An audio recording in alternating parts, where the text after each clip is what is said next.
Un orga qui est pas en règle, qui fait quelque chose qui a été refusé par la préfecture ou autre, s'il y a un mort, dans la logique, il part en prison. J'ai, à ma connaissance, pas eu de responsabilité avérée, parce qu'il faut aussi que la justice prouve qu'il y a une responsabilité avérée de l'organisateur et qu'il est directement responsable du décès.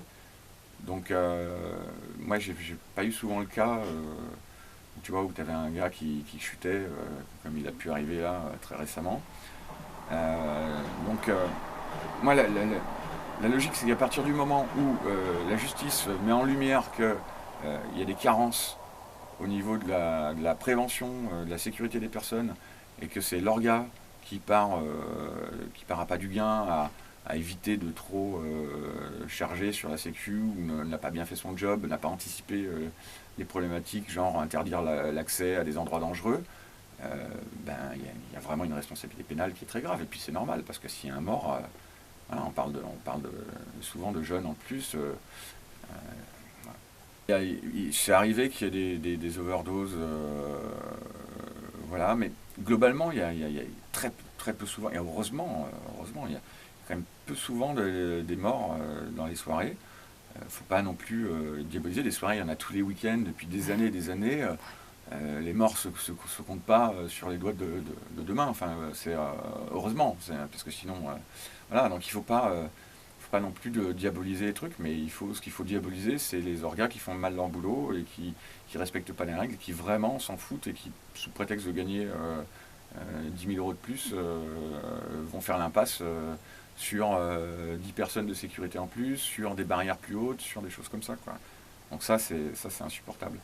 Nous, sur la Drôme 1, on avait tout calibré, on avait même surestimé un peu la sécurité pour être sûr. On avait 12 agents de sécurité pour 800 personnes. Voilà. Donc le ratio étant normalement de 1 agent pour 100 personnes, nous on était 4 agents au-dessus, quoi.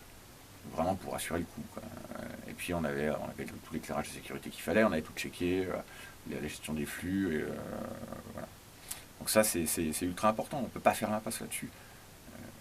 Parce qu'il y a une responsabilité pénale. S'il y a défaillance avérée, volontaire de surcroît, c'est directement par la case prison, quoi. Ah, je pense que. Enfin, après, il y a des gens mal intentionnés partout qui s'en foutent. Mais moi, la plupart des orgas que je connais ont vraiment de l'éthique sur Paris. Et puis on le voit. On le voit à Coco Beach, il y a une sécu qui est hyper vigilante. Auto 10, il y avait une super sécu ce week-end. Concrète, il y a de la sécu. Voilà, tous les gens de toute façon qui se lancent dans l'organisation, premièrement, c'est des passionnés. Parce qu'on ne se lance pas là-dedans quand on n'est vraiment pas passionné, c'est pas possible. Donc tous les gens qui se lancent dans l'orga, c'est des passionnés. Et après, ce qui fait la différence, c'est la volonté de s'inscrire dans la durée ou pas. Et donc l'éthique qu'on a. Euh, Si on n'a pas d'éthique, on s'en fout. On fait les one-shots et puis voilà.